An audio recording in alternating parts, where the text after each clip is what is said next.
adaptasi? Kita harus ingat bahawa karya sastra adalah medium yang berbeza daripada medium filem, medium teater, medium TV. Misalnya, pengalaman saya membuat adaptasi misalnya Hari-Hari Terakhir Seorang Seniman daripada novel Anwar Ridwan yang terkenal itu, saya tentunya novel itu kompleks sebab dia banyak memainkan aspek stream of consciousness, pembawakan dari dalam, tekanan perasaan yang hanya boleh ditulis tetapi sukar dipentaskan. Tetapi apa yang saya lakukan adalah misalnya Pak Hassan itu, saya bina, wujudkan satu karakter yang sebenarnya menjadi tukang cerita. Inilah kali pertama misalnya Sabri Yunus berlakon di dalam teater dalam Hari-Hari Terakhir Seorang Seniman. Dia menjadi tukang cerita ataupun Tok Selampit yang menceritakan kisah Pak Hassan itu. Jadi Pak Hassan inner self-nya, watak dalamannya adalah dalam bentuk si pencerita, iaitu Pak Hassan dimainkan oleh Wan Hanafisu, Sabri Yunus menjadi tukang cerita atau Tok Selampit menceritakan kisah dalaman kehidupan Pak Hassan. Itu pengalaman saya membuat Hari-Hari Terakhir Seorang Seniman. Dalam Salina misalnya, pengalaman saya berbeza sebab novel Samad Said itu episodik sifatnya. Dia tidak banyak menyentuh tentang soal stream of consciousness menggunakan teknik-teknik sastra yang kompleks. Dia lebih straightforward. Tetapi dalam itu, persoalan yang dibawakan dan juga characterization atau perwatakannya cukup hebat. Salina, watak yang cukup kuat. Ya. Begitu juga Abdul Fakar, watak yang kompleks misalnya. Nahidah, ya. Helmi, ya. Dan watak-watak ini memerlukan pemahaman yang cukup jelas. Jadi cabarannya berbeza.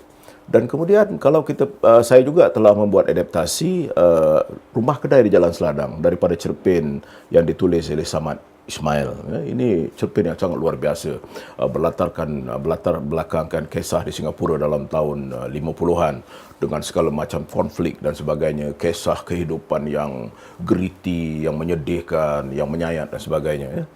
Dan itu adalah cabaran yang berbeza.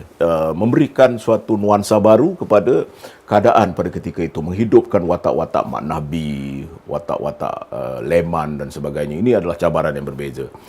Dan menarik juga bahawa saya pernah membuat adaptasi, tetapi saya tidak mengarahkannya. Ketiga-tiga tadi saya arahkan sendiri. Tapi saya telah melakukan satu adaptasi yang agak unik daripada novel Langit Petang yang ditulis oleh Pak Samad.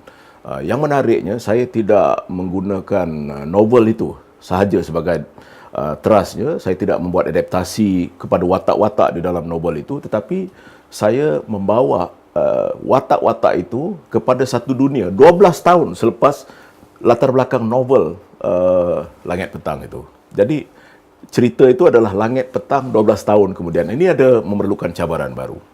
Banyak orang mengatakan bahawa novel misalnya Ombak Rindu yang telah difilmkan begitu berjaya sebagai sebuah filem. Kita lihat Ayat-Ayat Cinta misalnya telah mendapat kejayaan luar biasa, diberikan perhatian cukup besar. Misalnya baru-baru ini telah dibuat adaptasi daripada novel Hamka yang terkenal, dan novel ini memang sudah menjadi salah satu daripada trademark novel beliau, dan telah dibawa ke filem misalnya. Tetapi kita harus ingat bahawa novel adalah medium literary, medium sastra, ya. Dan filem atau TV adalah medium visual. Metamorfosis yang berlaku daripada proses membuat adaptasi sebuah karya sastra menjadi sebuah karya teater atau filem atau TV sama sekali berbeza. Jadi kita harus memahamkan language atau bahasa yang berbeza itu. Sastra menggunakan bahasa yang berbeza, ya, deskriptif sifatnya, tetapi untuk filem dan teater lain lagi. Macam kalau kita katakan seorang, katalah Leo Tolstoy dalam novel yang terkenal, katalah novel Dr. Zhivago misalnya, ya, menulis hanya memerlukan 5 halaman untuk menerangkan suatu keadaan ataupun satu situasi. Tetapi bila difilmkan, dia hanya memerlukan kurang daripada 30 saat untuk merakamkan seluruh gambaran yang deskriptif itu. Jadi di sinilah cabarannya. Jadi tradisi membuat adaptasi sangat penting bagi saya. Sebab itu banyak orang mengatakan bahawa novel-novel kita sukar difilmkan. Memang novel pada dasarnya sukar difilmkan. Tapi cuba kalau kita perhatikan novel Dr. Zhivago misalnya, ya, novel itu sukar, tetapi telah dapat dibawa ke filem dengan baik. Novel Lord of the Ring misalnya oleh Tolkien adalah novel yang sangat sukar. Malah pernah dicuba dibuat filem kombinasi di antara animation dengan live action oleh Ralph Bakshi dalam tahun 70-an, tapi gagal. Tetapi Peter Jackson dengan teknologi yang ada telah memungkinkan sebuah novel yang begitu sukar dibawa ke filem.